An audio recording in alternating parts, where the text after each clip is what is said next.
Hey now, everybody. It is Drac from DDO Players. We got a special episode because we have a special guest on the Discord line, as it were, here. We have our new producer, Tolero. Hello, how you doing? I am doing good. I just want to thank you for taking time out of your Friday evening. I'm taking some of your weekend away from you, but you graciously agreed to have a little chat here. No problem. No, I really enjoy it. The only ones who suffer when I do this are my static group.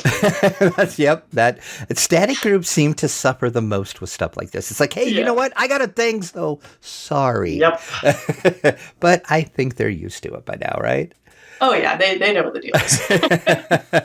All right, let's get into it. We're going to ask some fun questions first, and then I'm going to get the hard-hitting questions for you. Right. First of all, tell us your history, because I know you have an interesting history with DDO. So I want to know your history with DDO and your history with Dungeons & Dragons itself. Sure. I guess I'll start with history of DDO, which was I originally started off, I used to work basically completely unrelated to gaming. I used to work in the credit bureau, and I was playing DDO as the game that I enjoyed, and I started doing a lot of player-driven events. I would host like trivia contests and fashion shows and make, cute little videos to promote them and all that sort of stuff. And that just kind of kept building and building and building. And then at some point I had done a sort of pro bono sort of a study of players. I had this little kind of baby thesis of I wanted to see was the culture on the servers different from each other. Right. So I did this whole big write-up, and by the time I was done doing all this stuff, the company that owned DDO at the time was Turbine. They looked and said, hey, can you come and do all that stuff for us? I was like, sure, this is the perfect fit. And so I've basically been working with DDO over the years ever since in different roles. I started off in community. Fun fact, I was originally brought in to work on Lord of the Rings on community. But what they found was I knew so much about DDO that it just made no sense to not have me also help on DDO. It's like, why are we having you up here? Let's move you across the way here. Yes. Yeah. So then I ended up, moving over and, worked in community for a number of years. Then I was in an e-commerce role where I was doing a lot of work in the stores, and it was the same kind of deal. I was happily doing community, and then they noticed, they're like, hey, you seem to really be like understanding what people like or dislike when we're trying to do different store things. Like, we think you would actually be really great in that role. And I was okay, let's do it. And then now, once we've become Standing Stone Games, I've been doing a lot more sort of behind the scenes-y business dev type stuff, right? Where I kind of got a little bit less visible because I was off in spreadsheet land, right? I'm sorry? Question mark? Oh no, you don't understand. I'm like big time data nerd. I mean, so unless you like spreadsheets, then congratulations, Yes, exactly. Yeah, I love data, right? So it was great. And then this just one day, this producer role had opened, and I had done a brief stint of producer work on one other project for Warner Brothers. And I was like, man, I actually kind of miss that producer work. I really enjoyed helping developers, to be more efficient, to be more customer minded, to work through problems, creative problem solving of like, okay, how are we going to get this cool thing, or is this the coolest thing we could be doing? All those fun things. I really enjoyed it, and I was like, hey, why not Tolero? So I ended up there. And then in terms of D&D, I actually didn't get started in D&D until quite late in my life by comparison. Like, I talked to a lot of people, they're like, oh yeah, I started playing D&D when I was like, a kid, and it was like the 80s. And for me, it's like, I started when I was 22. Wow. I started because I met my current, who's my husband. We were dating, and he invited me to come hang out. And I was like, oh yeah, what are you doing tonight? This is back when people had like LAN parties. You would carry like your PC. Oh yeah. Yeah. Like, oh, are you going to be playing like a LAN party or something? He's like, no, we're going to play Dungeons and Dragons. And I was like, I always kind of wanted to know what that's like. So I went over and I was like, yeah, what's this D&D? So the very first character I ever got to play was, we were playing an Undermountain campaign, and I had no clue how the game worked whatsoever. I knew a concept of like, yeah, they make characters. I had done role-playing before, but I hadn't done like tabletop with like dice and all that stuff. So this was your first foray into D&D ever then? Yeah, exactly. Okay. Like, Yeah, so I'd done plenty of like free form, just sort of storytelling style role play, but never anything with like stats, never everything with game mechanics, nothing like that. And I vaguely knew that it's like you've got a book and it has rules and you've got dice and you have to make the numbers work, but how you're doing that, I don't know. So I show up and I'm kind of, they're like, yeah, you can just watch and see what you think of it. And if you want to try it, then jump in. And so the very first thing I got to play was a rock golem, because the dungeon master was like, do you want to try? And I'm like, sure. And he's like, okay, here, you take the dice. I'm like, okay, now what do I do? He's like, you roll them. I'm like, okay. He's like, now you look at them. I'm like, okay. Add up what they say. Uh-huh. He's like, now you tell him that he takes 10 damage. I'm like, okay, cool. You take 10 damage. Nice. So, and then the second character I made is kind of the opposite extreme. So once I kind of was like, this seems like something I could like. I've played a rock golem. Now I get to make a real character. So my first character was a dual wielding epic level Ranger Tempest. Wow. Okay. And I loved it because she had 2 sentient weapons and they would both like argue with me. And I was a druid and I had like totally min-maxed out my search so that I was like, yeah, I can see like a flea running across snow and track it. Like, Oh, wow. Nice. And it was really fun, and I enjoyed it. And then, the second campaign I ever got to play was an Eberron campaign, and I just completely fell in love with that setting. I love Eberron so much. It just, the other settings were kind of like, oh yeah, fantasy. Because for me, by this point in time, your sort of Forgotten Realms and some of those settings were sort of felt like the stereotypical fantasy, because it had kind of permeated culture, right? We'd had Right. movies, other stuff at that point. So for me, everyone was like, oh, this is really different. And I really liked this sort of imaginative approach to it, and a little bit kind of mage punky, right? Well, yeah, I mean, that's the thing with Eberron. It is so different than, because, like you said, it's not your stereotypical fantasy thing. You have your kind of your steampunkish things, and you have your artificers that are doing like the automatons and stuff like that. So yeah, Eberron is so different, and there's a lot of people that I talked to that said that Eberron is the one that sold them on D&D as a whole. They liked it before, but then once they did something at Eberron, they're like, yeah, okay, this is awesome. Yeah, I think it really showed the bounding, how far you could take D&D, because I think so many of the different home games I'd seen people doing were all still based in that, all right, there's a wizard and there's a dragon and you're in the woods and you're saving the thatched roof cottages, right? And this was just, it was more urban. You were like running around in these very extreme cities where you have you take something like Sharn that's very vertical, and all the mechanics that come with what do you do when your civilization is vertical. And just like all of a sudden it's like, yeah, you can make your stories be about anything. And there were other tabletop games that were doing this at that time, right? Like at this point I didn't even have concepts of things like Shadowrun or any of that fun stuff. Right. But for me, Eberron was like my gateway into that idea that like tabletop roleplay settings could be like so many different kinds of things. So you transitioned from ecom into the producer role. So you want to tell us, first of all, what exactly does the DDO producer do? Sure. This is always my favorite question that people ask, because it's also the question that my relatives ask when I'm like, this is my day job, and they're like, what does it mean? Like, you do what now?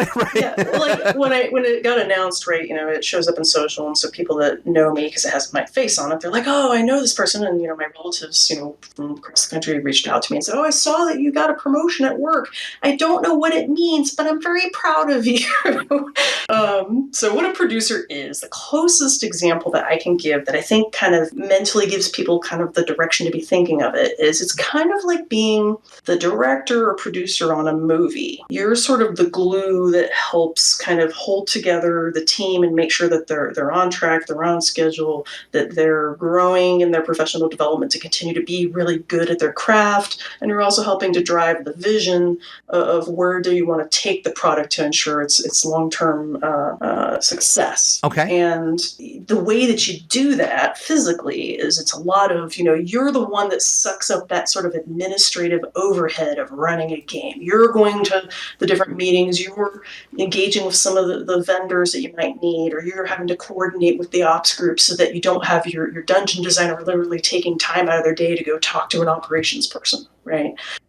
You're the one that's chewing through all of the different data around like, okay, here's these metrics and might need to do something about this. That like you're the person that sort of absorbs all of that administrative overhead so that the developers can focus very specifically on, hey, I'm making dungeons, or hey, I'm designing this game mechanic, or hey, I'm rebalancing this class. Because if you had them doing that stuff, they'd never get any of their work done. Right, yeah. And trust me, because we tried it. We tried going for a long time just having Sev be, an executive producer, and then just having everyone else and sort of trying to split the load across all of us. And it's too much. It really does distract from the ability to do the actual creative work. Oh, yeah, I'm sure. Because, you would have to juggle so many balls in the air at one time. And you're like, okay, now which one am I supposed to catch here? Okay, It's this one right now. Oh, wait, I got to figure this thing out too. So yeah, or it's like, oh, should I catch this ball? Let me go talk to these 3 other departments instead of, fixing this bug that I need to fix. Right. No, I totally get that. So you work under Seb then. So you would technically report to Seb? That's correct. Okay, I thought that's how the hierarchy went. It was like Seb is still the executive producer, and then you're the producer, and then okay. Yeah, it's funny because it didn't actually change my reporting too much because I reported to Seb in the other way too. Okay. In the previous role. But it changes the function of what it is that Seb and I are talking about together. Before it would be like, blah, blah, blah, spreadsheets, blah, blah, blah, data. Right. Now it's going to be like, game design. Cool. A little bit of spreadsheet stuff. Yeah. You do love your spreadsheets, as we learned a little bit earlier. So how did it come about? I know you kind of touched on it a little bit before when you were kind of talking about your history with DDO, but how did the producer role come about for you? It literally was a strange kind of epiphany. We had a point in time where we had the position open, and we have had many producers over the year, right? I've worked with almost every producer except maybe one. I don't think I ever got to work with, I'm thinking back, right? Pretty sure there's only 1, maybe 2 producers that I haven't gotten to work with. Okay. And so we got yet another time where we're like, we've opened up a head for producer, and let's start interviewing people, and we're looking at the people coming through, and kind of like, I'm not sure about this person, not sure about that person. And then I just sort of suddenly realized that in many of the cases in the past when we had producers, many of them would be, say, internal promotions, or they were a producer from a different game title that we were trying to actively recruit and be like, we want you. And this was one of the few times in the whole time I had worked on DDO where we didn't have sort of this, hey, there's a specific person that we're trying to slot into this role. This time we had more opened it up kind of widely to be like, all right, let's see who's out there. And once that moment occurred, I was like, wait a minute. I could be that. Right, I can do that. Hold on. It just, all of a sudden I thought through, I was like, wait a minute, for what I engage with and the amount, just the length of time that I've been involved with the product, it's just unavoidable that you accrue so much knowledge about how this department works and how that department works, and this old legacy, proprietary thing that no one outside the company is even going to know, and they're going to have to learn about it, and blah, blah, blah, blah. And I was like, I'm going to have to spend so much time training the person. Right. Why don't I just be the person? Why don't I just do this myself? Right. And then I was thinking even more, and I was like, wait a minute, I would actually really, really enjoy this. I really enjoy this team, and I really enjoy working with developers in this way. It's not always... in the other way, my focus was more about a developer would have an idea and come to me and say, hey, is this idea viable? Is from a business standpoint, will this idea be bad? Is there a risk with doing this idea? And we'd help, go through those. But with this type of role, you can be doing things like engaging with a developer and say, hey, what are you doing to hone your skills around combat testing? Like when you're doing your combat designs, are you really, keeping up to snuff on that stuff? Well, let's design some exercises to make sure that you're really getting that going. Or, hey, I notice you're having a problem with, say, task management. Let me give you some guidance on how to be a little more effective at managing your tasks. Or, ooh, this process over here, this seems like we have 3 extra steps that we don't need. Let me go in and just remove those so we can go a little faster or go a little better. those are the types of Right, things that you get to do in this role that you don't get to do in the role I was previously in. And I'm sure it was easier for you as a game studio as well, that to have somebody that was familiar with everything and familiar with all the people. Yep. So, like you said, nobody was having to train somebody per se. And it's like, oh, hey, I'm glad to meet you. Let's, see how we get along. I'm sure it was way easier for all of you just to say, okay, this is going to work out good. Yeah, like you're coming into it and everybody is on the same page about who each other are. We all know sort of our nuances of how we do things, how we approach problems, and it just seemed like a really natural fit. When we do roles like this, we usually do full panel interviews where the team does, we try to take the candidates and have them actually engage with the developers to be like, make sure everybody really believes in this person, because a producer in a role that doesn't have a good connection with their staff, it can cause a lot of problems, right? You can get really weird political design fights where like maybe the team really feels passionately about a certain idea, but then the producer doesn't. And if they don't have a good sort of dynamic where they can talk through those problems reasonably, then you can get in situations where the producer might say, no, you can't do that. The team starts to feel resentful because they don't get to express their creativity, and just a lot of problems can come from that. Oh, yeah, I'm sure. So with this, it was like we understand what Tolero is about. We understand how she approaches things, and, just the biggest thing that I really enjoy is when I was doing production work on one of the teams that I briefly had worked on, they talked about the fact that they really thought that when I showed up, they knew that I was going to try to help solve problems, make it easier to do your work, make it easier to get stuff done, and make it more clear that the ideas are going to work when you try to bring them to players. Just like feeling like you have somebody that's there to help make sure that you are the most successful person that you can be. That's a huge part of what a producer, if you're doing your production job well as a producer, you're helping each developer be the best of that discipline that they can be. Right, exactly. And that's what you would want in that role. It would seem like to me as well too. Exactly. So the pandemic is a thing, right? Yeah.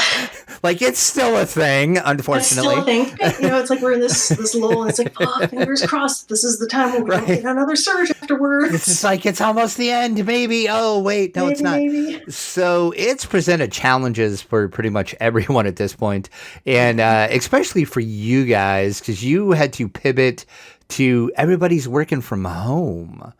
So what was the biggest challenge or hurdle you think Standing Stone had to overcome just with all of the challenges of that? Because that was quite different for everyone, I'm sure. Yeah, it was. I think the hardest thing for us was that we had to pivot faster than almost everyone on a dime, because I was patient zero in our studio, and I got it super early. I was sick, and we were already trying to pivot to go remote before the wide, public shutdowns and stuff happened, because I coincidentally was at a super spreader event. Oh no. And I was already I think most places were shutting down in mid-March, late March or something like that. Something like that, yeah. We were already shut down the first week of March from this, because I got sick. I got to the doctors, and I was like, hey, I've got these symptoms, and they're like, can you please come in? I was like, yeah, sure, whatever. I come in, and they're like, can you please meet us at the back door? I'm like, okay. Sure. And literally somebody in the full hazmat style getup came out to meet me. Oh my God. And I was like, what? What's happening right now? And then the state wouldn't approve the testing because it was so early that they weren't convinced that we were really in a pandemic yet. And they said, well, she hasn't done any international travel, so she can't have it. Right. And so the doctors were like, I'm telling you, she's got all the signs. And they're like, what if we test her for everything but that? And if that all comes back negative, then process of elimination. So that's what they ended up doing. And so at this point, I had to contact everybody at the studio and go, guys, I might have hey, COVID. Guess what? And the problem is, in my role, I'm the kind of person in the studio who everybody has to talk to. Right, yeah, I'm going to say, you have contact with everybody. Everybody is coming in and out of my office all the time, like, all the systems people have a question about the profitability of this design, or oh, this, our team wants to know if we can do this cosmetic, or oh, the operations team wants to know if it's going to hurt this DDO store if we have a maintenance on this day. So all the different people coming to me day in, day out, and for me to be sick means that the risk was just through the roof. So just boom, instantly, it was like a Friday. Like, we immediately had to figure out, like, oh no, nobody can be in the office. And nobody yet is able to get tests because they haven't confirmed that I really have it or not yet. And now what do we do? Right. So we thankfully, I don't know if you're familiar with New England winters, but we get really big snowstorms. Mm-hmm, yep. And one of the things that happens with really big snowstorms is we can lose, months at a time to it's, snowstorm Wednesday, there's a foot of snow every single Wednesday. And that can really eat into your production schedule. So we had kind of gotten sick of that and had developed a system of being able to have certain people working remote. If the snow days got too bad, it was like, oh, instead of this person trying to fight through 4 hours of Boston snow traffic, right, they can just remote in. And so they basically had to take that program and kind of turn it up to 11. So I'm sure. I can't imagine. Yeah. And so then we had the problem of, okay, we've never put this many people of the organization on this remote setup before. So the technical team had to work through that. And then it became, well, we're all set up this way, but certain people don't have the equipment they need at home. Like all the artists, for example, they don't just use their regular PCs. A lot of them have like these cool little swivel monitor things where they can just draw right on the monitor, right? Yeah, you don't have one of those at home. Right. So it was just a lot of that kind of logistical stuff. And we had to figure it all out so early while trying not to get each other sick. It's like, okay, let's say we do need to get the monitors for those artists. How do we get them to them without getting them sick? Right, exactly. I cannot imagine the nightmare. And then it was like so weird because we're scrambling to figure out how to do all this stuff, but there's no real infrastructure or other things happening to really help us. Like let's say right now, if things had to start closing back down, everybody would understand and it would make sense because you're like, yes, the pandemic. Right, yeah. But at that point in time, everybody was still sort of in I don't think it's so bad, or we're not closing anything. Like, it was like so early. Well, yeah, and the whole work from home thing, it's like, yeah, that was a thing before the whole pandemic, but nobody... It wasn't the same. Right, it was totally not the same. And now it's like, there was other people and other, jobs and industries that kind of like were like, you guys as a studio, you're like, hey, we have to move everybody at home. How the heck do we do this? Yeah, exactly. So, and then the next hardest part was just the emotional parts of it, right? Like, you're isolated from each other. You're now having to figure out. In our team, we were very, very fond of what we call the pit design. I know everybody is always like hate office space designs, but for us in the creative role, it was really good to have everyone sort of sitting near each other and chatting about different things. Sometimes somebody would go off on some brainstorm about a D&D monster, and then somebody sitting across the way would overhear it, and then they would chime in, and da-da-da-da-da. Right. And that was really enjoyable, and it made us very close. And it also meant that it was really easy to kind of know what was going on at any given time because you were sort of always immersed in what was happening in the team. And now you're fully remote, so it was almost like suddenly all these people that you see all the time, poof, they're just not there, right, physically. Yeah. So when people would go off to have, say, a design meeting, you have to consciously be like, okay, who's missing? In the past, what would happen is if the designers all stood up to say, we really need to have a discussion about this enhancement tree. If you were a cross-team member, like let's say Cordovan notices the system people have gotten up and started walking towards a meeting room, he could just dovetail right in and kind of be a fly on the wall and hear what they're thinking. Well, if it's all remote, you don't see those you can't see happening. that, right, yeah, you can't get that visual clue to, oh, hey, maybe I can sneak in here and, you're right. Yeah, so it's just a lot of adaptation for that. And then just the fact that you're at a time where each person, depending on where they were living, they might have better conditions around what was happening in their home. Like, let's say that in my home, there's only 2 people. That's fine. But in other places, people had roommates or other people, and then those people were getting sick, and they're trying to isolate away from those people. And like, it's, oh, yeah. You couldn't really predict like what each person's situation might be, which might be adding extra stress or other logistical problems as you're trying trying to like get everything going. So it was and I'm sure everybody in every job, was going through some flavor of those exact same things, right? Oh, like yeah. We all Exactly. like at every single discipline, tech companies, non-tech companies, just everybody was going through things like that. But that's sort of how the types of things that were coming up as a video game company. The other really interesting thing during the pandemic from a video game company perspective, and I'm sure many of peers in the industry went through the same thing, is we know when the pandemic started, and we can tell because we can see when the population started surging, because people got sick and got stuck home. And what do you do when you're stuck home? Right. You're like, well, I guess I'll play some games, because while the disease was very, fatal for many people, right? We've lost so many people. For people that pulled through, you're stuck. Like I was sick for like 6 weeks. You're stuck home and you can't do anything. Right. You can't go anywhere. So what's your lifeline? You log into your favorite game. It's like, what am I going to do? I'm going to play video games. Yeah. Yep. Because you can't work because you feel terrible. You just barely have enough, sort of mental energy to be like, I'm just going to go play some comfort food, like Angry or something. Right. Yeah.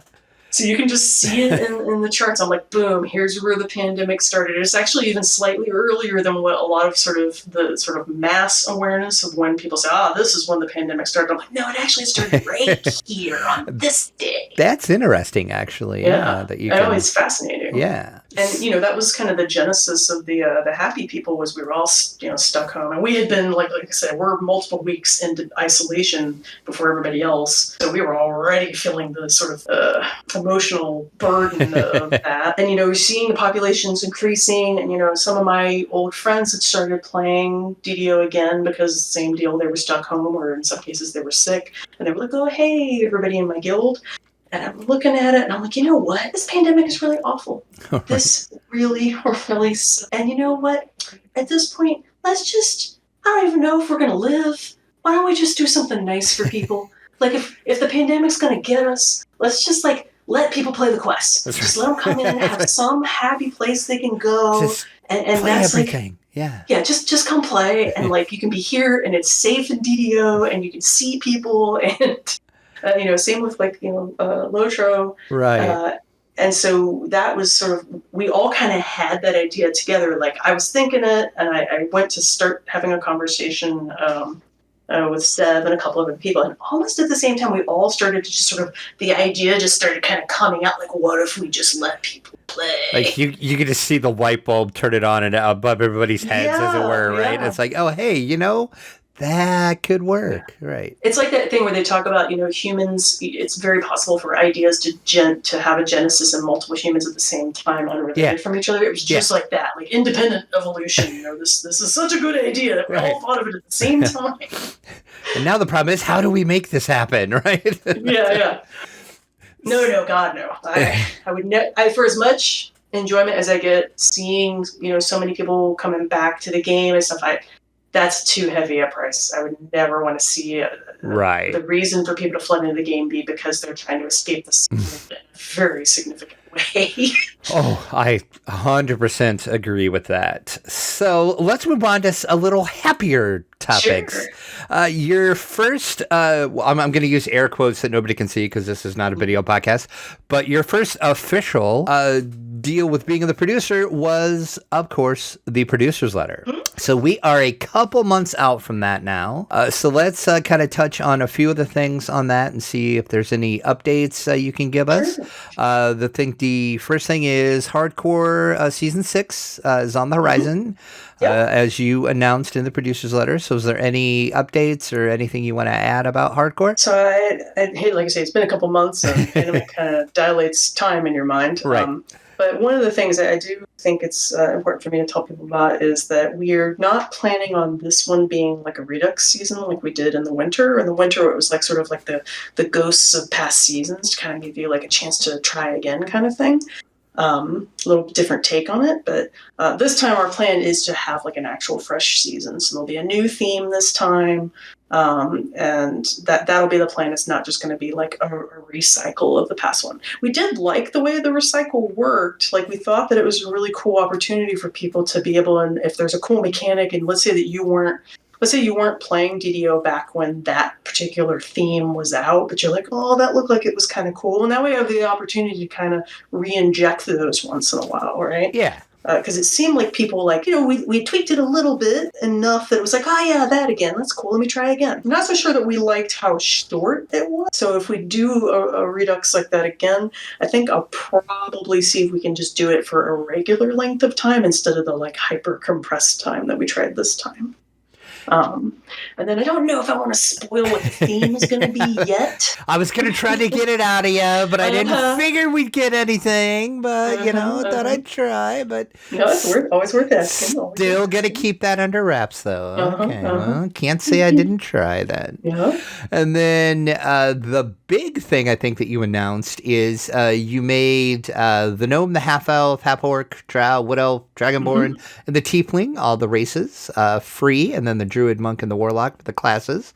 Have you noticed any impact of that in the game?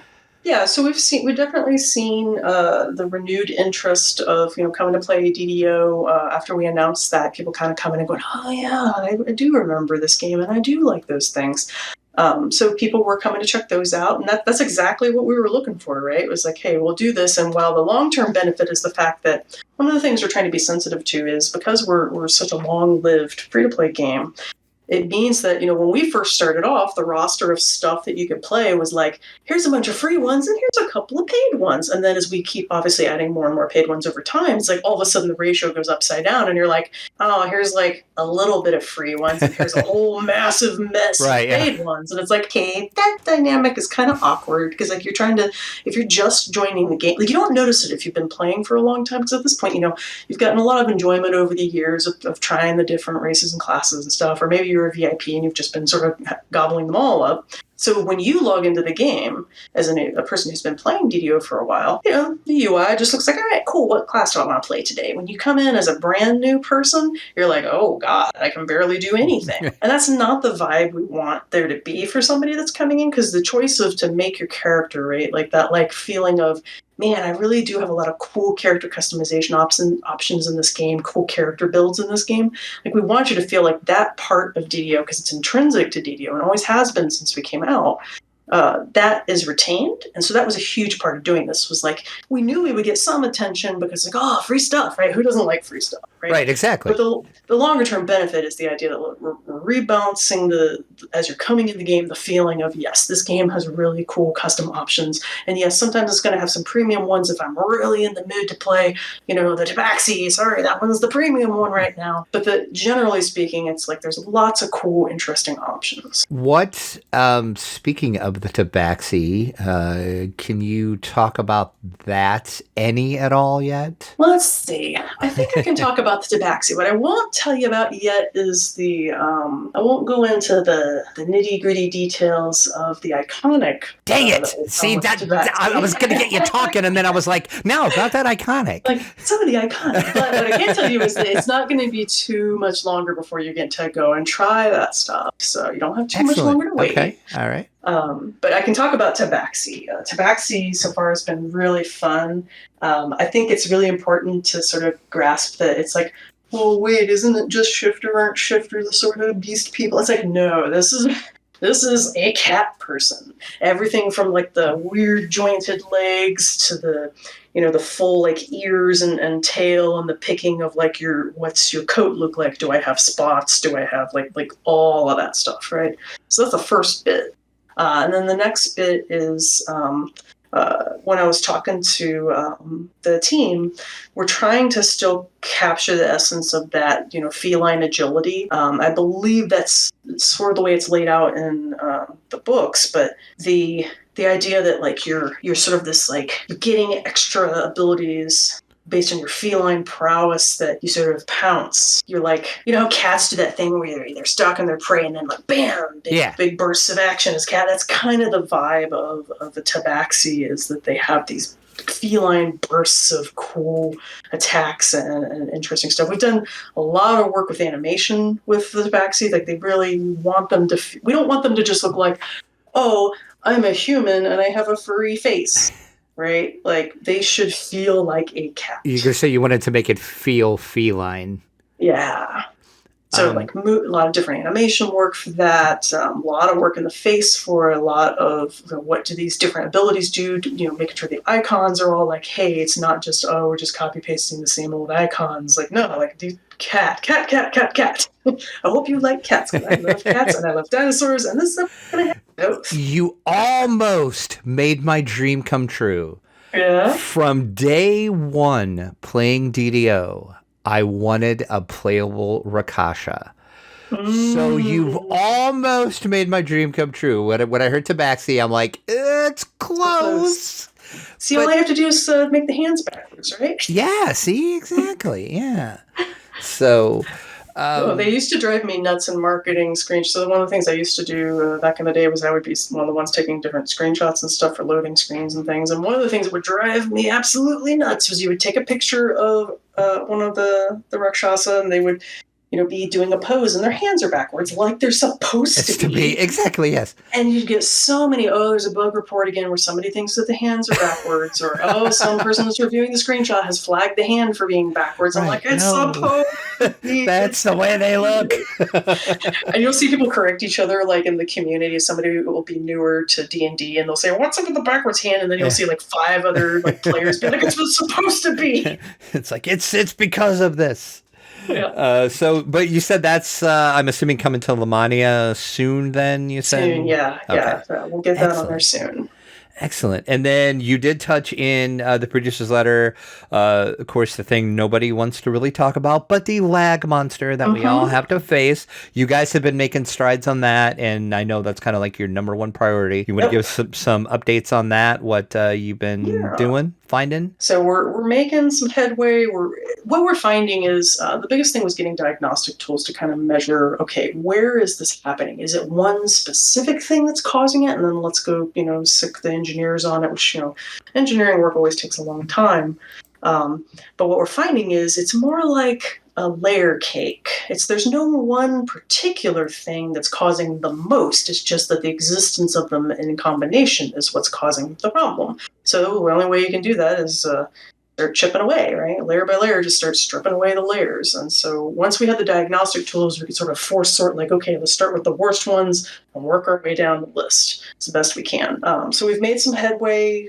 We did some changes recently that we're sort of able to quantify, like how we have a new chart that I'm really excited about that sort of lets us visualize how long in any given night and how many people are hanging in hitch, or to you might call it lag, but for us we call it hitch, right? And so we can measure, like, this is how many people were experiencing a hitch longer than X, milliseconds or X seconds in some cases. And then we've been sort of mapping that over time as we keep chipping away at these different things. It's like, okay, this is reducing again. Now we've seen this much reduction. Now we've seen this much reduction, and just keep working through it. We've got some more coming here that we have some hope for. In my letter, I kind of got into the details of sort of the layman description of which things we were finding. And so the new stuff we're looking at is Kodog found some stuff in the way that the game tries to load in the information about the things in your inventory when you're first starting up, and it's doing it in a way that's like not super efficient. And there was also some stuff in the feet system, a thing that controls all of our feats. So those are 2 areas we're trying to tackle. We'll probably have a little quality of life patch coming here pretty soon with that and some other, bug fixes, just to try to get yet another stab at stripping away the layer cake, essentially. So Kodog's really proud of all that work. I'm very proud of them too.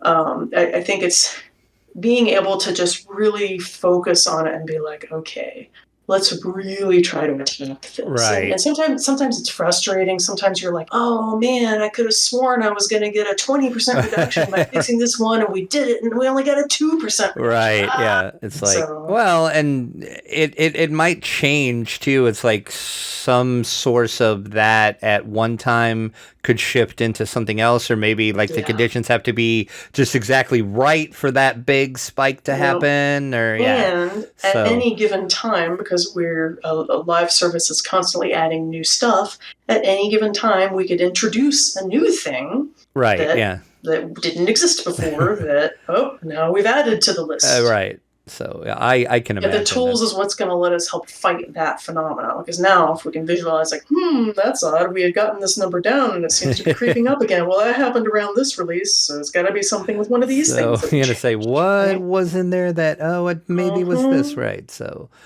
so Isle of Dread is the next big thing on the horizon. I know everybody's excited about that because dinosaurs.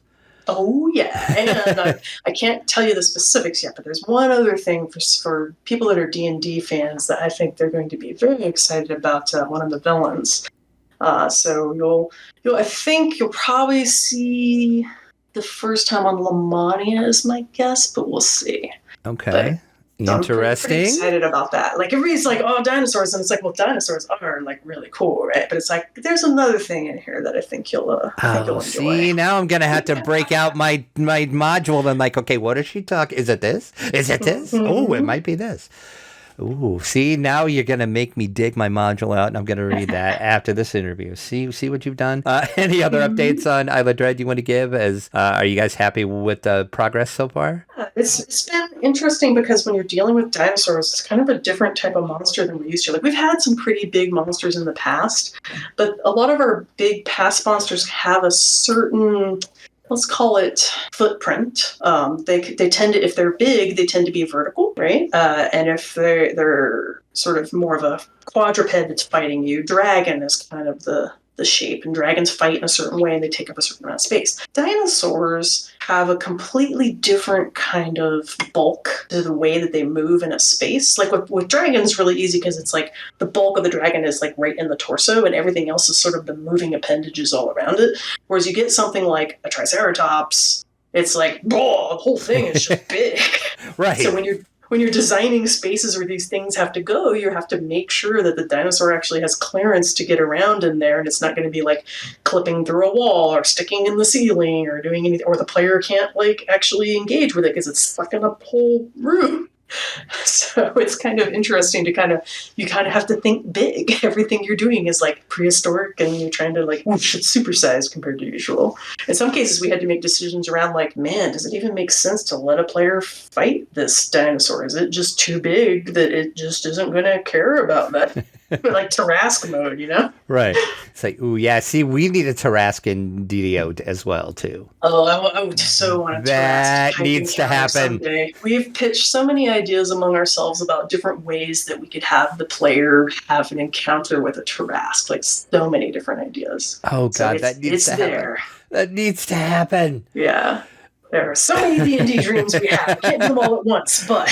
Well, that kind of opens up the next question. Your classic packs, what is the process like for that? Because there's so many classic packs out there. And can I just be a fly on the wall on one of those meetings? Because I'm sure those meetings are awesome to set in on. Yeah, it's kind of... what we have is it's kind of similar to our process around which monsters we bring in from D&D, which is we have sort of a fan favorites list and then our favorites list of all the different creatures where we're like, someday we want to do this creature. And it's the same thing with classic packs. It's like we get the list of the packs and we're like, someday we really want to go here. And just like the monsters, we have to think through, is there anything about that pack, or is there anything about this monster that it has something about it that's very memorable and specific that we don't yet have the technology or the assets to represent? Like, let's say, you know, when we were doing the tiefling as a playable race, none of our characters had tails. So we knew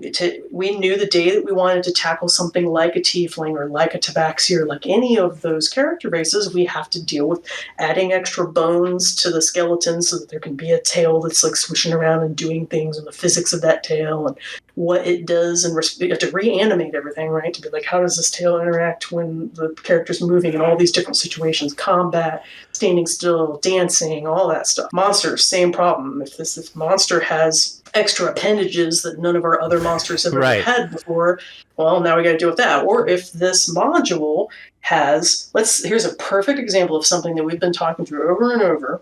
Something we don't have in DDO? Trains. We do not have trains. And so then we have to think through, if we wanted a train, what would we have to do to try to represent the train reasonably to the player so that when they're there, it feels like a train. Like you look at boats, we had to think through, how do we make being on an airship feel like you're on an airship? So it's those same kinds of things. We look at a module and we go, which of these modules has something about it that we can't represent without investing in either some engineering or some new animations or get somebody to 3D sculpt some new thing.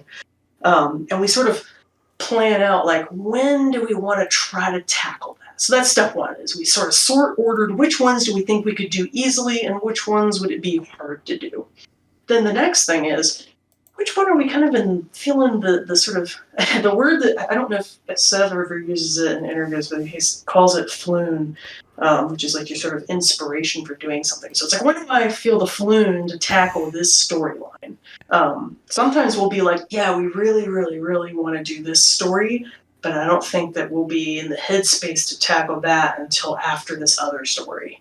So that's another part of it. So once we've sort of decided, okay, here is the classic pack that we want to do, and here's when we want to try to do it, and here's what we need to do to make sure that it can exist.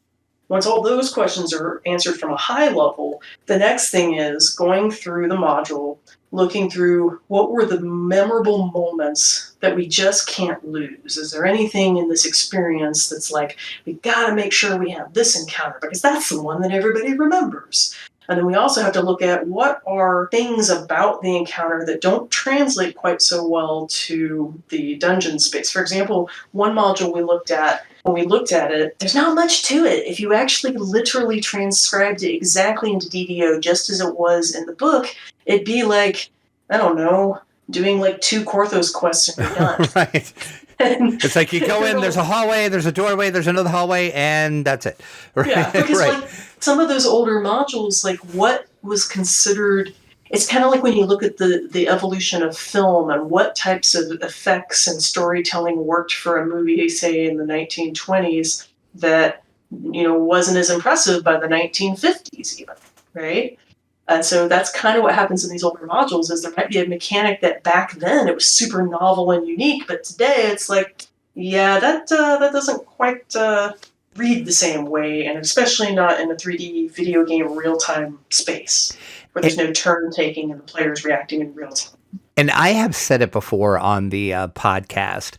I think you guys do such an amazing job with taking those classic packs and, as I always say, DDO-ifying them. Yeah. Like you turn them into DDO, and it feels like DDO, but yet I remember playing these, in the on the tabletop in the module, and I'm like, oh my God, this is like, I remember this is the feeling I got when I played it on the tabletop, and I'm getting it now in a different way because I'm playing it in DDO. And yeah, you guys just have done an amazing job at, which I'm sure that is an art form all to itself, and it's I think it really is an art form because when you're working on them, you kind of have to, some of it is game design skill in the sense of looking at an experience as it was in this 2D sort of imaginative form and being able to understand the translation of what mechanic was it about that experience that is resonant to the player, and then what materials do I have in my game to sort of represent that same moment. And then other parts of it is just understanding really well what it means to be in DDO, and then finding, those elements and then blending them sort of artfully with what was in that 2D experience, that experience in your imagination. And it really is, craft is the best way I could use. It's talent, and it's fun. Out of all of the classic packs that you have done so far, has there been one that stuck out in your mind that you were just like, maybe halfway into it, you're like, oh my God, I don't think we're going to be able to actually do this? One of the toughest ones we've done so far is not so much that we couldn't do it, it's that we tried to be a little too faithful, and in that faithfulness, we think that it's, sometimes when you do something exactly the way, okay, here, let me tell you an old school DDO history story that will illustrate this quite well. Okay. DDO was in development way back in the day, before it had even launched, even back in the subscription times. They we're trying to be really faithful to the 3.5 rule set, in so much that you had exactly the number of hit points that you would have in tabletop, and the length of time that abilities lasted was exactly the same as a tabletop. And what happens is, those experiences that we have in tabletop where it's like, you're playing for like 2 hours talking through this fight with like, 6 creatures and like all of you at the table. And when you play that all out in real time, exactly using those stats, that lasts 6 seconds. Boom, done. And we're done. And we're done. And it wasn't satisfying. And so what we found was in the opposite direction. We had a problem with one of the modules. When we repped it exactly as the map had it, it's just too much to play as a player in one sitting. And you end up really lost. It's easy to get turned around. It's hard to figure out where you're supposed to go next. Or you decide, hey, I'm going to play this pack tonight. And you have maybe 30, 45 minutes. And I'll just do a little bit. But because it's so big, you never really get like through what you wanted to get through, and then you feel frustrated because you didn't make the progress. It's like, you remember the depths quest where you sort of could go through like one little piece of the depths at the time, right? Oh, yes. Right? You Yes. could carve it up. You could be like, well, I'm only going to do 2 of the depths, or well, maybe tonight I'm going to do all of them, right? I got a good group tonight, we're going to boom, bang it out. Right. Maybe I just want 1 tonight because I just want to clean up the fix. You can't really do that with Temple of Elp and No Evil. It's just true. So yeah, it is big. That is true. Right. So that's one where we're like, in the process of us trying to faithfully represent the temple, we accidentally created an experience that's just, it's bigger than you can chew, which is not how most of DDO's encounters are designed. Most of our stuff is designed to be able to kind of get up a little bit if you need to. Like, you do this part, and you do this part. Oops, I gotta go. My family needs me. Okay, well, I can come back and do the 3rd part and the 4th part later. That's one of the packs that kind of breaks that rule. And because it's not something we do very often, it kind of catches you off guard, and then it gets a bad taste in your mouth. Even though there's really cool environments and really cool stuff, you're just like, but I was in here so long, and I never found the thing I was looking for, and I got really lost. And it's just, it's not the same. I feel like that's an area where we could go back and improve, Like, for the person that wants to really blow through the whole temple in one night, you can do that. But for everybody else who's trying to, carve it up, I feel like we could have done better there. And to be fair, that module is not the greatest written module anyway. I realize it's a classic module. I'll give it that. I mean, I love it. I played it many a time in pen and paper, but it's not the best written module to begin with. So, and that's the other challenge of looking at older modules, is sometimes you'll find a module that there might be things about the encounters where the game design just wasn't as sharp, right? Like, the craft of game design has come a long way over the decades, particularly as online gaming became a thing. And so you'll see a mechanic where you're like, do I want to represent that encounter faithfully because it technically has a balance problem? Right, exactly. Well, then that's where you guys come in and you're like, okay, we can tweak it this way and fix that balancing, but is that gonna take away from the classic feel of it? So right. and that's, sometimes you can get away with putting in like a nod to an encounter where it's like, oh, this reminds me of that moment. Right. So over on the DDO subreddit, over on Reddit, I put a call out. I said, hey, I'm gonna sit down with Tolero, and I asked for some questions. So I got some of those. There was a ton of questions that everybody asked over there. I do thank everybody for the questions. I'm going to save them for future interviews. I'm sure we'll talk to Tolero again. Yeah. So I'll save some of them, but we're gonna get through some of these. So let's see what the fine folks over on Reddit want to know. Hayward Sports ask, I would love for someone to ask Tolero if a downloadable combat log is something that they could do, or have they ever thought about? So we have talked about what kinds of, like, let's call it diagnostic things for players, because we know there's tons of players that like to optimize their build, and a huge way they do that is trying to measure like what they're doing, right? So we've talked about on the surface different tools for that's kind of where like the combat dummy came from originally, because we used that ourselves. And but having it as a downloadable log, that is not a specific thing that we had talked about. So I'm glad somebody asked about it, because I can go investigate and see what would it take to do that, and is it something that we could do? Okay, excellent. And then Dark Whooper 2002 says, I know Tolero mentioned wanting to get rid of flagging. How large of a task is that, or is that even possible? It is quite large because one of the things about DDO having, this is one of our selling points, right? Handcrafted dungeons, which means that there's so many different exceptions to the rule. There's not like some overarching, automated way for me to press one button and have a change percolate through the whole system. Sometimes there are, right? There are plenty of situations where it's like, you just change this one column, then table, will ripple through the whole game. But that flagging system is not one of them. But in general, what we tend to want to try to do, and one of the things as the new producer I'm wanting to focus on cleaning some of this up, is for content that's been around for a long time, that's no longer the sort of end game. It's not the part of the game where we're wanting you to focus. I want to clean up those flags, right? So I had mentioned Necropolis, I think in another interview somewhere. That's one of my peeves is the Necropolis flagging, because there's a pack where it's like you have to go and run each thing over and over again, and you have to do it in a way that's like our more modern stuff tended to say, just play any of them in any order, and then that's what unlocks what we call the capstone, right? The big climax of the story, the big final boss. Right, yeah. That unlocks the capstone, and then if you just want to run the capstone over again after that, good for you. You did the story, so sure, you can run the capstone as much as you want. Older quest arcs didn't have that sentiment because they were designed at a time when the game didn't have as much content, and they were trying to make sure that you had something to work towards. So it's not necessary for that content anymore, because that's not content where we want you hanging out. We want you to kind of move along through that stuff. And so for me, it's finding some of those packs that live in that place, and we're just going to have to address them kind of one by one.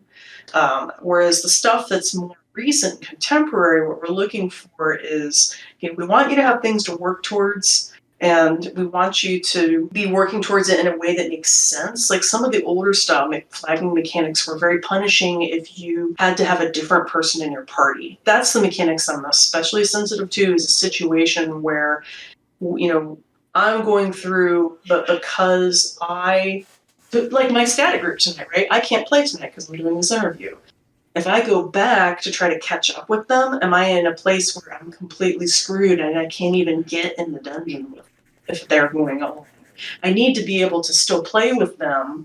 If they're on a chain that I missed part of, I still need to be able to keep playing along with them and get in favor and doing other stuff. It's just I might not be on the story arc part of it, and I would just clean the story part myself later. Some of the older packs were very punishing, and if you got out of order, you physically couldn't even get in the dungeon with something. That has happened to me a couple of times with some of the older stuff, yeah. Yep. So that's the kind of stuff I want to clean up, and the only way to clean it up is one at a time. So I'm just going to make a hit list. In fact, if you're on Reddit, somebody start a thread and just do what's the chain that you I'm thinking old chains, right? Anything that was built even maybe before we were Standing Stone Games. What are the top ones that you want to see cleaned up? And that'll help me sort of focus on those first, because they're ones that I have to imagine that even though the Necropolis flagging sucks for that one pack, that only in the minority of people who want to go revisit the Necropolis. But part of it is sometimes when we get to go back and revisit those packs, in some cases we're actually able to clean up things about that content to make it more fun. If you look at the Catacombs, when we wanted to go through and clean some stuff up in the Catacombs, we didn't just fix the awkward parts of, say, how you were moving between the quest chains. We also improved the story, and we also added some new art and replaced some monsters. I think in the Catacombs, most of the creatures used to be it was slimes and more slimes and I think maybe a bat or something. And we went back through and really improved the story. And I was talking to people that have played it recently, because for the most part they've been skipping it in terms of story and enjoyment. And now they're like, wow, I went through there and I actually really liked it. And so for me, it's if I'm going to go back to Necropolis and fix the flagging, maybe it's an opportunity for me to clean up, hey, maybe having you fight a billion shadows wasn't the right move. Maybe we can mix it up. We have many more different monsters in our portfolio now. Maybe we could really change up what things you're fighting in that content, and that'll make it a little more engaging.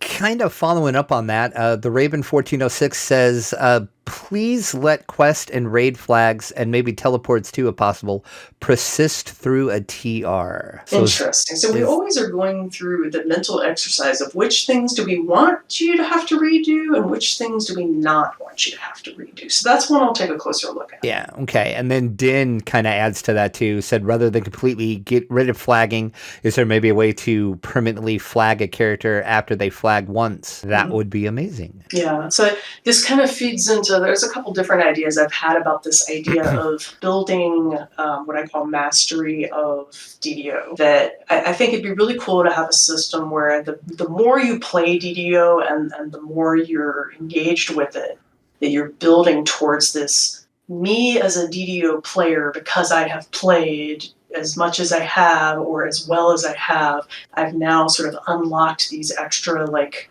I'll call them like a perk, right? That ability of, I can just get to do this now because I earned the ability to just keep doing this. Right? Yeah. And there are many different methodologies I could choose to do to give you that. Everything from, what if I added as a fourth live tier, or what if I added as this mechanic, or what if I added on the VIP program, or what if I added here? There are many different ways that I could choose to do that.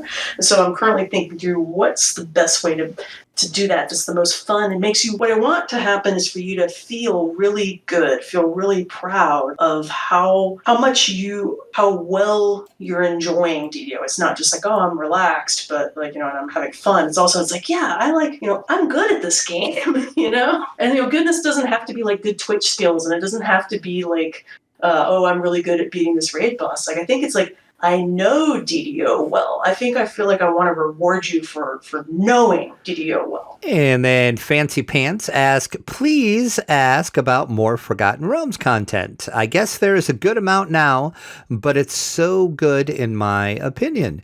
The Underdark is huge and vastly underplayed, and there's the King's Forest. Plenty of room for further quests. Also, maybe Cormyr or even Waterdeep. How about Waterdeep as its own wilderness area? We've talked about what other parts of Forgotten Realms we want to go into, or do we want to add like more stuff to places like Underdark and things. So that is definitely on our radar.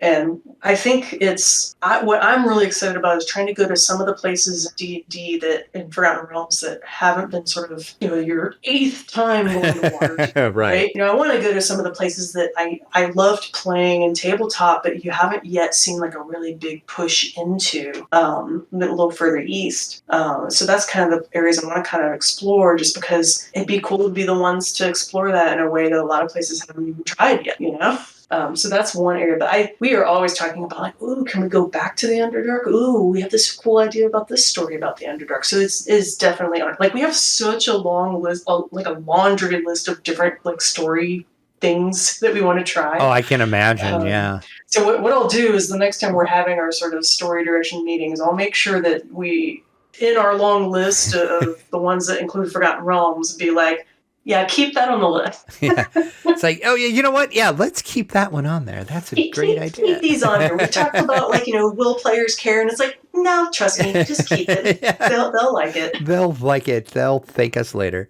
John Mazza asks, have you considered re-enabling some older bundles in the marketplace for those that don't want to just buy the highest tiered ones? Yes, I have been thinking about that lately. I've been thinking about what kinds of cool, interesting stuff I can do. And then I got this role, and so it'll become the new person's problem. So, but it's like, hey, new guy, I got something for you to work on. I got a thing for you to work on. No, literally, I've been thinking through, like, now that we have the new DDO Market, I was like, oh, I could do all kinds of interesting stuff. Do I want to do, like, cool, weird things where I sell, like, it's the, I don't know, let me think of a good example here. It's the all teleport pass bundle. It's all the cool teleports from every one of the Ultimate Edition packs we've ever done, and it's just one pack of all teleports for this price. And then here's another bundle of, maybe it's every collector's edition, or like, there's so many different permutations of stuff that we can do there. And so I've been thinking through, like, okay, which ones would people really be excited to do? Like, if I carve this stuff up, would they be excited about a pet bundle? Would they be excited about some of this and some of that and some of this? Or like, there's so many different ways you could recombine things. Which ones do I want to do first? But what I do want is, one of the things that Seb and I are usually on the same page about is, we don't like the idea of doing a thing that you can just never ever get again. We might not have it available all the time, but we do want you to have opportunities, unless we've explicitly called something out as saying, hey, like, perfect example of a thing that I went back would be something like the pre-order to collector's editions that were promised to those people that said, Right, if you buy by this date, you get this thing and no one else gets to have it, right? I gotta honor that, because the reason that they pounced on that offer was because it was like, we said now or never, and if I just go and turn around and bring it back, then it's like, well, I thought you said now or never, and that was why I was willing to, like, put this much up to participate in this thing, as you said it wasn't going to be available ever again.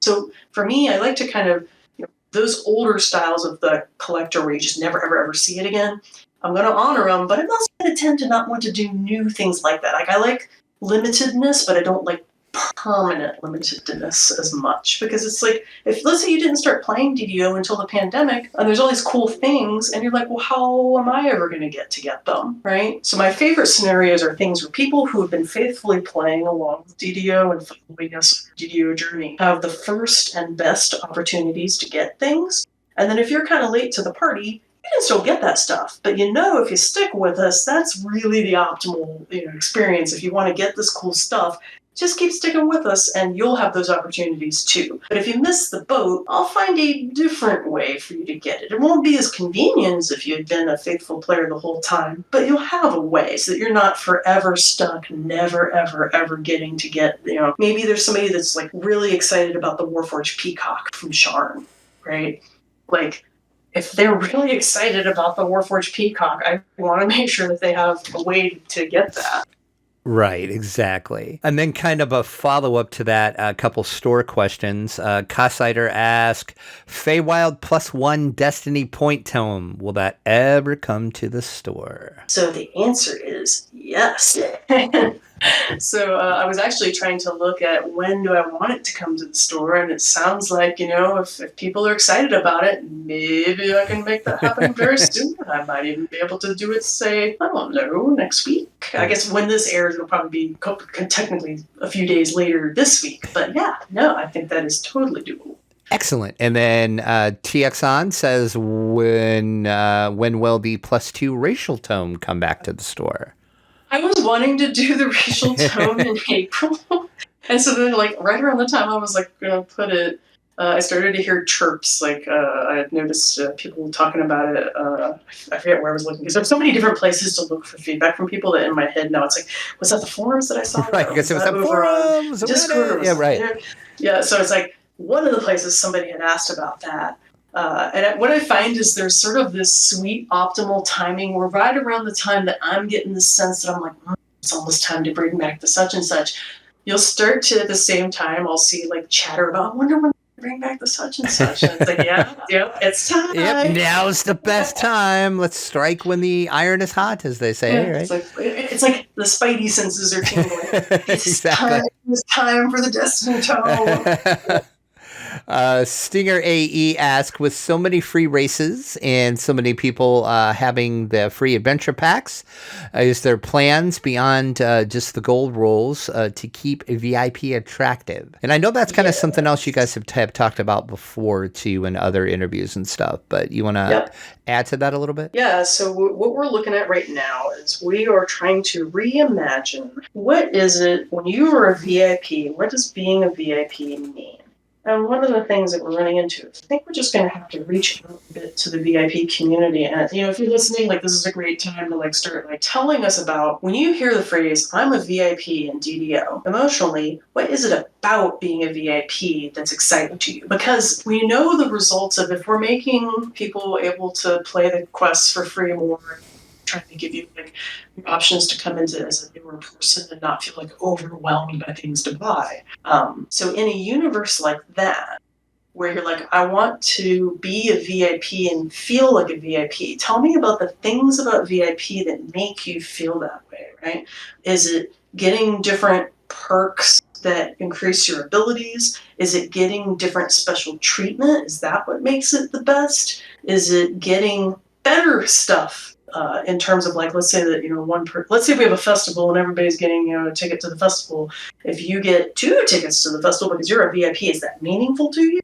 Like, we want to hear, what is it when you're like, I'm a VIP, if everybody can come in the content so that I have lots of other people to play with, what else is exciting about VIP that we want to make sure we don't lose as we're trying to reimagine what being a VIP means? Like, there's parts of VIP right now where over the years we've sort of added a perk here and added a perk there, and you have kind of a long list of, oh, you get this and oh, you get that. But after a while, it's almost like white noise. There's so many small things. Mm-hmm. And it's like, well, are any of these things where it's like, no, don't take away that one. That one really, really mattered to me. Like how much does it matter to you that we let you just go right in on hard elite? Like, is that super meaningful? Like, I'll just ask you because you're like right here. That is nice. I mean, I don't know if that's like my favorite thing, but yeah. What's your favorite? Oh God, you put me on the spot. I really like the DDO points that you get every month. That's nice. I like that. Yeah. I feel like that's one that I'll probably never want to lean away from that one because it's just so, it's like you're given like this sort of free shopping spree. Right. Yeah. You exactly. go find what makes you happy. And that's what. Yeah. And then as listeners to the podcast know, I have a gold seal hireling problem, and it's fine. I admit that I had that problem, and I don't feel bad about it because I'm like, I'm using my points that I get every month to buy these guys, so it's fine. Exactly. So yeah.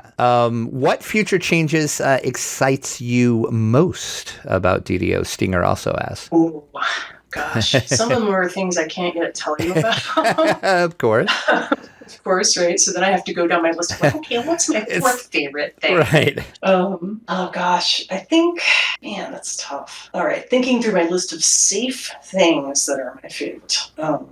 Honestly think, I think I can describe this still safe. Some of the places that we want to go, and some of the characters that we want to visit. I think that's one of my favorite ones is being able to do some of that stuff, because a long time ago it was very difficult. There were times where we would sort of not be able to explore a certain piece of content or not be able to do certain storylines because maybe we didn't have an animator free to work on it at this time because that animator was being focused in some other area of the company for Warner Brothers or whatever, right? Whereas in our current setup, we can pretty much plan anything that we choose to do. We're like, I know we really want to do this thing, but to do it, we're going to have to make sure that we free up some of so-and-so's time so that they can get under the hood and do this, and this. So that's one thing. It's just that freedom to start telling, or I shouldn't say start because we've been doing this for a little bit, but the freedom of being able to go to the places and stories that we really want to go to. And the second most exciting one for me is, man, am I looking forward to the bank. God, I can't wait for the bank. Like, just the personal bank. Like, the shared bank is like, okay, it's just like, in your character inventory, like, I'm really looking forward to continued improvements. Like, I'm the kind of person that, like, I'm a huge hoarder. I keep, like... Me too. As a pack rat in DDO, I appreciate... A pack rat. Yeah. Yep. Oh, yeah, me too. It's like, someday I'm going to need this for some reason, so I'm going to keep it in my bank. And most of mine isn't even that. Most of mine is sentimental. It's like when you've been playing for a long time, you'll pull up like, oh my God, this festival coin, I remember when it was minted out the first time this festival ever happened, and that means I have the earliest, ID number of this particular item. I can't get rid of this. I can never get rid of this. No, I get it. Pusidicious? Sorry, I probably pronounced that name wrong, but we'll go with that. Can you please add a keybind to Enter Quest? Enter Quest keybind. All right, I'll look into that. I have to write it down. Sure. Snow Oranges 5593. Could we get a game option to please disable the crossbow firing sound, similar to how sentient voices can be disabled? I find they get too repetitive. Are you hanging out with a lot of artifacts? And I will admit, I do sometimes play with a person that uses crossbows, and after a while I'm like, dude, do you have to keep firing that thing? I agree, it does get kind of a little annoying after a while, but so what's funny to me is when I'm playing my artificer, I love that sound. That's the sound of death. Everything before me will die. You're gonna say the little plink, blink, plink, blink, blink, blink, blink, blink. Like, yeah, guns blazing. And then when Mr. Tolero is playing his artificer, it's the most annoying sound in the universe. Right, exactly. It's like, dude, really? So I can talk to the sound folks and see where, there's all kinds of different controllers or each sound effect is living, and see which spot that one's living on, and see if there's a way to fiddle with it. Because yes, I cannot tell you how many nights are we running Mr. Tolero's running through. There's two things he does that just cracks me up, because my static group comments on it almost every other time we play. It's da-da-da-da-da-da. And the fact that we'll be standing around, buffing or doing whatever, and he's got like that rune arm charged. Oh yeah, so he's exactly. And he just commented on it every single time. No Sith ask if there's any chance that we can get Goliaths as a playable race. Ooh, that's a good question. I am. We have a whole list of playable races. I'm sure. I almost was going to ask you about when we were talking about the classic packs about races, because there's all sorts of races that aren't in the game yet too. That I'll add it as a hey, the fans asked about this one to our list. And trust me, sometimes there's some on the list where I'm just like, I know that this one's going to be so hard to do. Right, and I know nobody else is going to want to play it but me. But man, I want to have a playable Thrycreen. But that would be awesome. Right. I will add that one to our list of, hey, if we're looking at different ones, this one got brought up. We've had that brought up. We've had Kobolds brought up. We even, after we introduced Froggo, now everybody was like, oh, we could play Froggo. It's like, that's a good question. Oh, yeah. Do we really need I don't think so. But yeah. Maybe that's There's just so me. many different choices, right?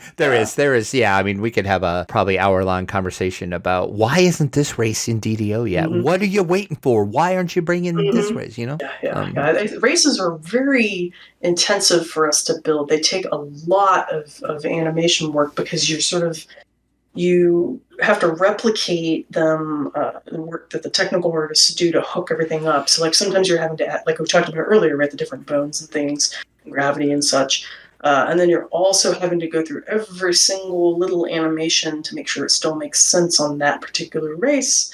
And you're also having to go through every piece of armor, like how does this armor wear? Because what's really sad is when you make this really cool race, and then you make a really cool cosmetic outfit, and then that race can't wear the hat or the helm. And then the person that's playing that race is like, oh, I don't get to wear the cool hat that was part of this outfit because my head is weird, Right. So we have to think, it's like, do we have enough time to make this hat work right on this particular head type or these boots? Sometimes you'll see a lot of outfits where Dragonborn, they're running around just kind of the bare feet. And it's just to avoid the whole, do we want to spend the time to have to redo feet of every single pair of armor in the game? Probably not.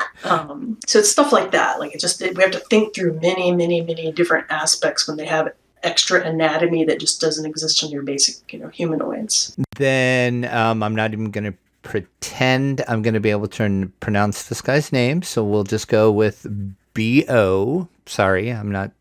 That's just the beginning part that I can pronounce. He asked, is there any, let's try that again. If there are any serious work going on the reincarnation bug? Yes, so we did some work on that actually already, but we now need some more specific characters to have examples. And so we are looking for people. We're looking through the queue and trying to pick people out. And sometimes the way the reports come in, it's not always clear on the surface of the ticket that they're in this particular state. But we are looking expressly for examples of people that are still having the issue after we implemented the changes that we implemented, so that we can run some more diagnostics to try to pin down, Kodog sort of threw a solution at the wall where we don't have clear visibility as to how the problem was happening in the first place. But he's like, I think if I tried this, it might do it. But in the meantime, let's harvest up other people that are in this state and really, we have some tools where we can try to really look at the character very specifically in painstaking detail with the engineers, and get a couple of those characters so that we can really backwards engineer how they got into that state. Okay. So yes, we've already tried a fix, and now we're kind of in a place where we're like, is it getting better? Are there fewer with this issue? We think what was causing the issue, if it's the one, there was, you know how you have hireling contracts? Yes. And you know how they expire? Yes. They're one of the few items that sit in a player's inventory that just goes away. Most of our other stuff is consumed instantly, or the player has to manually delete it to get rid of it. That's one of the few ones where it can kind of just expire at any time. Because let's face it, if you have an item sitting in your inventory that's ticking away on a timer, you're not really paying close attention to it. Because all of our other stuff on a timer, like when you drink a potion, it's not sitting in your inventory counting down. It's just a little buff. True. Yeah, I gotta say you have the little buff and you look up, oh, that's still running or whatever. Yeah. Right. So our suspicion is that was the edge case, was this item counting away and then expiring in the inventory, and then you're trying to reincarnate while that thing expired, and then the reincarnation system went, oh my god, there was an item here and now it's gone. What do I do? Blah, blah, blah. And just but it's like I'm done. Right. Blue screen of death. Right. Right. So he thinks that's what was doing it, and so he fixed that. And so now it's a question of, is anybody else getting it still? Because maybe there's another edge case item lurking out there that we forgot about. Like, we tried to think through, we're like, are there any other items that behave like a hireling contract? Couldn't think of any. So now we're like, okay, we think we got it. Anybody else have any but did we really still? get it? Right. Okay. Did we really get it? So yes, that was the situation with that one. And then Hucka asked, what's the state on the cosmetics stash? Be it either a separate bank tab only for cosmetics, with lots of space like the crafting storage, or a version that works similar to the horse stable. That's literally what we're talking through right now, because one of the things, I think I've talked about this before, is the way we store the things that you possess as a DDO player. There are ways that we can do that are very expensive from a performance perspective. And obviously, if we're so focused on lag right now, it's like, it would be a great idea. Let's put in this bank thing and just blow up performance, letting you store all of your cosmetic hats. But and then there are other ways we can do it that are more efficient, but maybe not as fun or good or convenient of an experience. And so we're currently kind of weighing the different options to go, okay, which ones of these is the best, letting you keep all your things and use them conveniently and still being, performance efficient.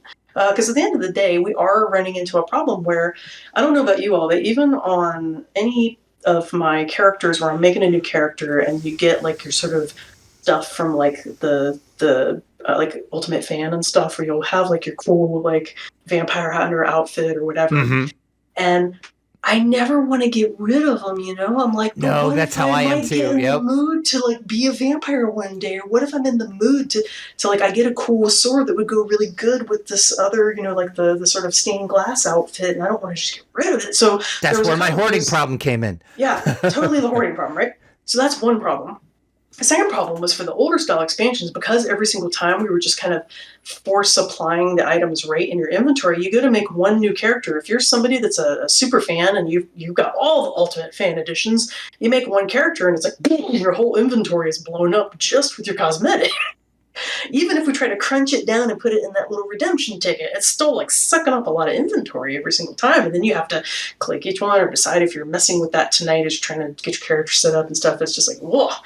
So there's two approaches we're taking to this. One is we are looking into, hey, just from a cosmetics standpoint, we do want to have like a good space where you can kind of put your cosmetics. And we're talking through, should we do it as the horse stable, or should we do it as a bag, or should we do it as a tab in the bank, and which one of those is going to be the best? The second thing we're doing is we're approaching the way we give you cosmetics differently. It used to be we just try to stuff everything in your inventory. As of Saltmarsh, and we're going to try it again here with Dread and see what people think, because it seemed to go well in Saltmarsh. Now what we're trying to do is say, look, when you want the cosmetic on one of your characters, just go talk to the NPC. And at that point, it's almost like instead of you holding it, the NPC's holding it for you. Right, which I really love that idea.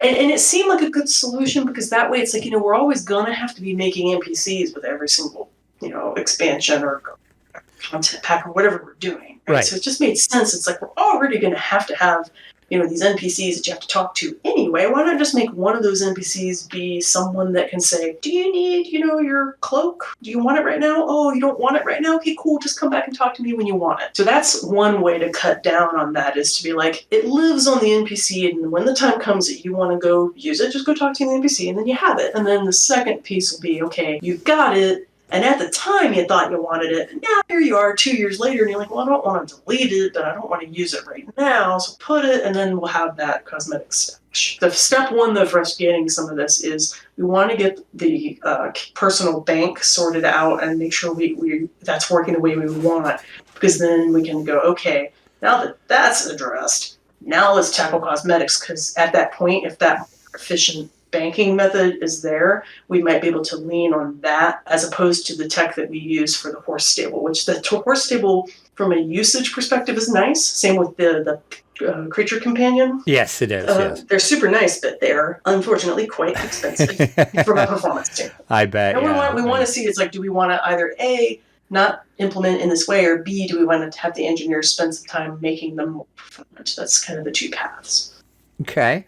Doki asked, would you consider lowering the server transfer fee? I do understand that it's difficult to do the server merges, given the names, guilds, astral shards, etc., but giving players easier access to change servers might mitigate the need to merge. Limited amount of storage space makes it very difficult and expensive to transfer to another server without losing some items. My recollection on the transfer service pricing was at the time, and then again, this pricing was set quite a while ago. Mm-hmm. At the time, it was set to the level that it was set because there was some technical, let's say, baggage that comes with doing a transfer, and we wanted to make sure that that service was, I want to say, paying for itself in terms of long-term maintenance and what it takes to make sure it's working right.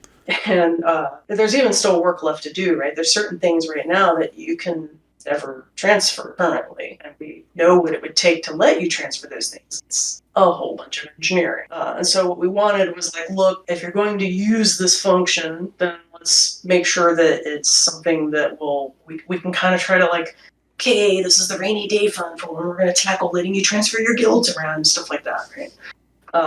But I think now that we've had it for a while, I think that we could revisit and look at that pricing and go, okay, are we in a place now where we feel like we're pretty good on the technical side of this to where we could kind of soften this a bit, make it a little easier for people to move around? We also have a thing where sometimes we don't want it to be completely free because it can introduce some weird exploits. And by having a little bit of a barrier, it keeps it from just being a free-for-all in exploit land, right? So, but I don't want it to also be so much of a barrier that like nobody can do it, right? That's like the bad end of the spectrum. So trying to find that sweet middle ground to where it's like, this is reasonable, And that's like the hard challenge too that you would have. It's like, okay, like you said, is it too low to where, you're going to use it to, like you said, maybe do some kind of weird exploit? Or is it too high? What's that good middle ground that we can go that seems, okay, this is good. A lot of people will be able to do this. Maybe they couldn't do it before. Now they'll be able to do it. A lot of items like that. When the new person that next gets here, one of the exercises we're going to go through is there's a lot of different items. I feel like it was on my big, long to-do list, right? But you get quite busy, and so sort of bottom of the pile to do. But go back through some of the older inventory of the DDO Store and the DDO Market and just kind of take a second look and go like, the Big B's Fingers, for example. When the Big B's Fingers came out, it was during a time when I was away doing production work. And so the price point on those things is just way, way too high. I want to drop those down. So it's just like, it's on my list to do, right? So that's where my new person, it's like, look, you go for find some of these things where this value proposition is way upside down. This thing is this price because that's when it was the cool hot thing. It's not the cool hot thing anymore. Drop that price down too. Check this one, check that one. Redo this whole section here. I have a whole laundry list of sort of through. And so I can make sure that the character transfer one is one of those ones on your list. Okay. All right. We got a few more here, then we'll wrap up. Zabanosk asks, new player retention, in their opinion, is DDO's greatest weakness at this point. Lotro has made some massive improvements towards a nearly identical issue. They recently made a large amount of their content and important quality of life account upgrades free. Does DDO have any plans towards achieving a similar effect? So some of the stuff we're focused on first is making sure people get in DDO in the first place. So we've been trying to do some work on top of people coming in. Probably have to do. We knew that we were going to have to do some work. Some of those systems have been there for a little while, but now we're finding like, okay, I think we're going to get a little more aggressive on when you're trying to get into the DDO account in the first place. Mm-hmm. And that's everything from just replacing the website to I don't think this is going to fit in this year just based on the amount of work it takes. But we're trying to look even at simple things like when you go to the character creation flow, it made sense back when like 3.5 was kind of like the dominant rule set. But there's a whole generation now of D&D people who just like they have no idea about 3.5. Oh yeah, they've never played it at all. Yeah, never played probably it never all, even right? looked at it or read a book that was 3.5, right? Yeah, and so what we want to do is make sure that as you're coming through that you're having the best chance of getting in at all, because there's a lot to clean up there. And then some of that was, making the races and classes free. That's like, where are the places where, some of this stuff just needs to be sort of retuned for modern. So I think our equivalent of some of the things that Locha started doing is that first step was the races and classes.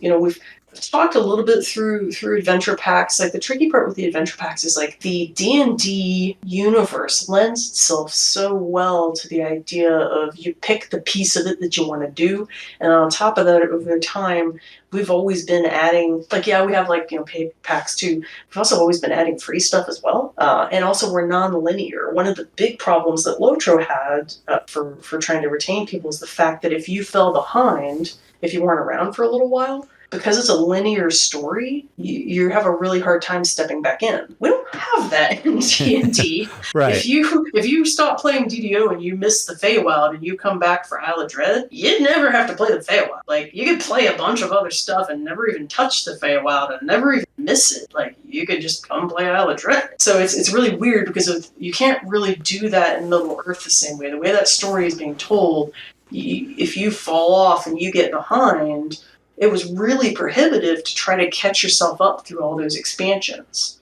And ours, because you can skip around so well, it kind of changes that dynamic. And so for us, we're looking at, we know there are other areas where we can improve on that. Like for me, I feel like our guild system is really weak, right? So I'd like to see us improve some of the things we're doing with guilding. And it's going to be addressing what are the DDO universe things that we need to tackle that are really going to move the needle essentially for people. But the first thing for me is we also need to make sure that they're actually getting in the first place. Because if you invite your friend, like let's say that you're like, oh, I'm playing DDO, and you try to invite your friend to come play with you, what's the thing that helps you play an MMO the most? It's playing with your friends. And if your friend is having problems getting signed up, or some weird bug is stopping them from loading the game, or any of those things like that, okay, now it's one less person for you to play with. Okay, well now you have one less person to play with. Is that the tipping point where you're like, I guess I'll go play a different game? Like that's the kind of stuff I worry about with people being able to play. And then kind of a follow-up question, Isley Dion asked, is there any plans to do like a DDO Quest 2022 code? Like you did, in the previous year to get everything save the newest adventure packs for like newer people that came along that maybe couldn't have used that code previously. Yeah, I've been talking through that. I want to, when the new person comes, I definitely want to talk to them about it too. Just assess, like I'm worried about doing it before we introduce improvements to the VIP program, because each time we're doing that, it's sort of like, but what about the VIPs, right? So I want to kind of juggle, can we pull off pivoting on VIP and doing things to make sure the VIPs still feel really valued, because they're really important to us. Because what I don't want to do is us to keep putting out the coupon, and then as a VIP, you're like, well, what the heck do you need me for? Yeah, right. So that's kind of the juggling act right now. Is like I think that the questing code is like people really understand it. Like when you see it, you're like, I know exactly what that means, and I'm excited about it. I'm going to tell my friends to be excited about it. Let's all do it, right? So I think it's like really straightforward and awesome. And I just have to make sure that the people that are being VIPs or the people that are buying the quest packs still also feel good because they've been with us the whole time. And I think there's ways to do that. I think there's ways for us to get in a situation where, yeah, the code comes out, but for everybody who's been here and they've faithfully been like, playing along and they got it when it came out, that something cool happens for them so that, yeah, everybody else gets access to the quest, but they don't get, fill in the blank, whatever the cool thing is that I'm choosing to do for those people. So that way you still feel good about the fact that you're like, yeah, well, they might have gotten in for free, but they didn't get this. I got this. And that's kind of the tricky thing, too, just like how we were previously talking about the limited time items that you got with certain expansions or something. It's kind of the tricky, slippery slope that you got to figure out how to navigate. Yeah. What I tend to like for those scenarios is being able to give someone something that is limited, that's meaningful to the fact that they got it, but it's not necessarily exclusive, and they don't mind the fact that it's not exclusive. Yeah. So, like, if you get something where you're like, I got this reward, and it would be possible for other people to obtain it in other ways, but it was just given to me because I am, VIP, or I am a person who paid for the pack when it came. You know what I mean? And then Trix2 ask, what kind of features that you love about DDO would you like to see expanded on? And what features that you aren't a fan on would you like to see reworked? Things that I am a fan of. I love our Dungeon Master. I don't know if I can continue to keep getting guest Dungeon Masters. Like, I love the idea of guest Dungeon Masters. So I'd love to see us kind of lean into that some more. Like, especially when I can find like ones that have like a really cool connection with like the D&D community at large. Oh, and then again, we can sit and talk. I can give you a long list of people that I'm like, okay, you need to get this, yeah, Yeah. A, B, C, and D. Go get them. Yeah. I actually went through the process. Like, it was me personally doing this when I was more in the marketing sense, the actual full process of what it takes to get somebody like a Will Wheaton, right? Right. And it was fascinating. Yeah, I bet. Like, now it's like, and now I will have someone else have to do that. It's not me. Because it was very fascinating, So that's one feature about DDO that I just love. Another thing I love, but I don't think it works well, and so this is kind of like a dual one where it's like I love it and yet I want to improve it. I actually like the favor system. I like the favor system because, when I'm playing a quest and I get XP, that's like that really cool hit of adrenaline. Of like, I got my reward. But then some nights you need to help your friend, like, play something. Maybe they're looking for a certain piece of loot, or maybe they're, trying to do cake flagging or whatever. I loved the favor system because it always felt like I had a reason where if I had to, for some reason, play a quest that was maybe below my level or maybe otherwise irrelevant to me, that it still felt like it had some relevancy. And you just feel good when you're like, yeah, I played it, I can play it on Elite. I got credit for the fact that I can do it on all these different difficulties and stuff. So I like those aspects of the favor system. Like, when I've played some other games that don't have systems like that, especially they're like kind of tracking, like, oh, look how many difficulties you played it on. I just feel like I run out of aspirations, Like, the favor system was like this other track that I could be working towards, like, on the side, almost independently of my XP.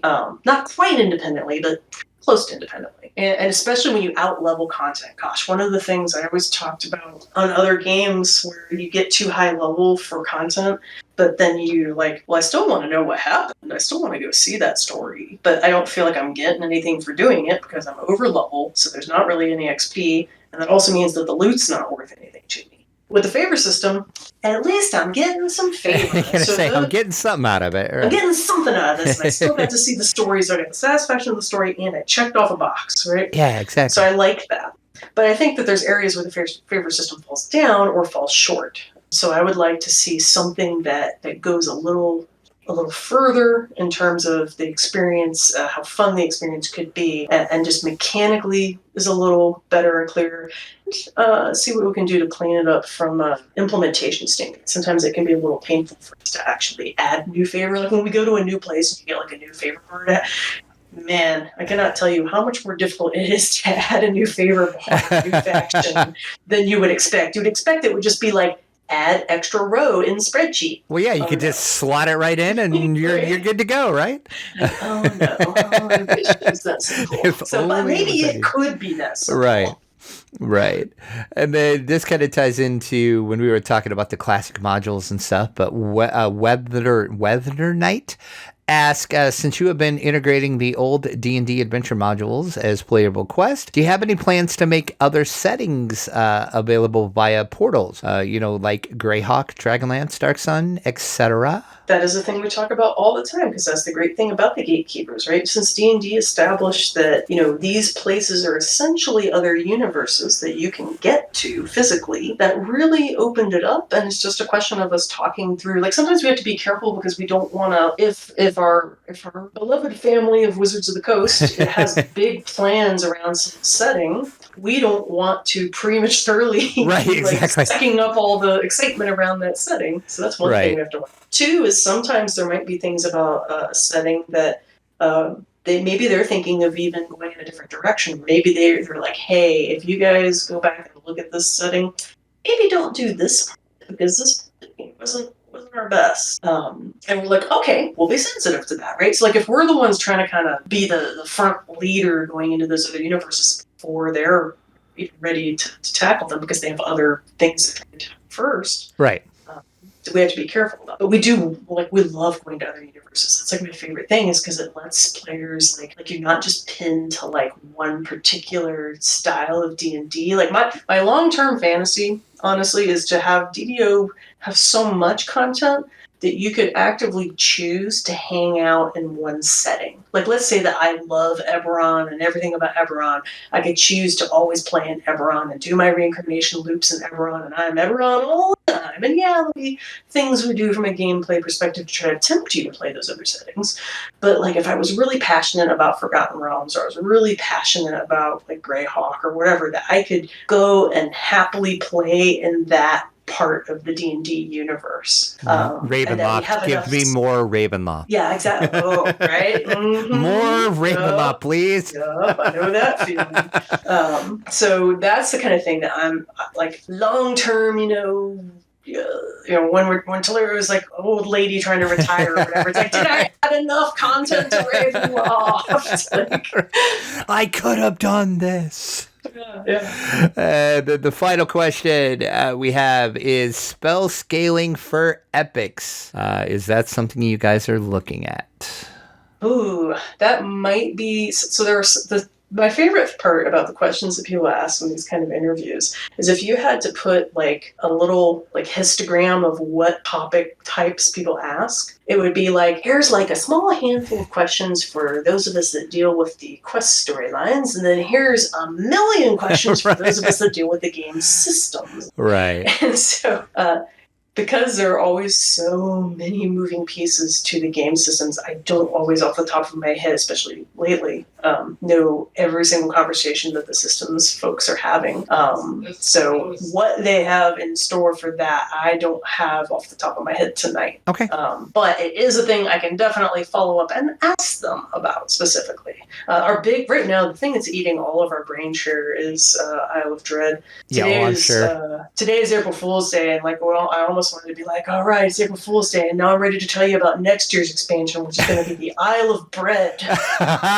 The Isle of Bread is going to have at least 6 shelves, and you're going to have a rare encounter with pretzel buns. And right now we're like so Isle of Dread all the time, and then Isle of Dread character bank. Also make sure we're ready to tackle hardcore, and so some of those more fine detailed, balance things. Those are things where it's like I know the conversations are happening, but I personally might not have been in the land of remote. Not being able to be in there. Right, that kind of goes back to makes it hard for that. It's like, okay, I know they probably had a meeting about this, but because before, when I was sitting like right there with everybody, if they had a conversation in the pit like that, even if I wasn't actively in it, you're hearing it, out of the corner of your ear, and you're like, yeah, I heard them talking about that. If they've been talking about it now, if they're not specifically, explicitly typing it in places where I am, I might miss it now, in a way that I didn't in the past. And so that's one of the things that we're working, when you talk about struggles of the pandemic, improving ways to kind of recreate that phenomenon where it's easier to get that sort of, I eavesdropped and got some cool info about a random hallway conversation, because now those hallway conversations are invisibly happening throughout a video call. Right, exactly. And so, but all right. Well, that is all the questions that we have. I thank you very much for thanks for having me. Taking some time out. And then, is there anything else that you want to add before we wrap things up here? Yes, because it is April Fool's Day. I decided I needed to make an important announcement, which is, I want to make sure that everyone who listens to this can win DDO. So if you go into the DDO store from now until, let's see, what day of the week would that be? From now until the 7th, until April 7th. If you go in the DDO store and you type I won DDO, WON1, I won DDO, you will be able to win DDO. You win Dungeons and Dragons Online. Sweet. The easy button. Awesome. Yes. So that's I won DDO. I won DDO. And that, as you're listening to this, that should be active. So you're listening to this right now. You can go into the store, pop that in, and you too can win DDO. So you can win now until April 6th. All right, Tolero, thank you so much for taking time out of your Friday and answering the questions and just kind of getting to know you a little better, since you are our new producer.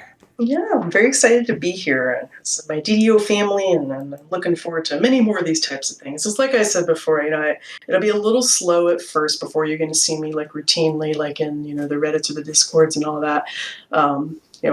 But that's the place I'm going to be as we continue to shore up my old role with the new person.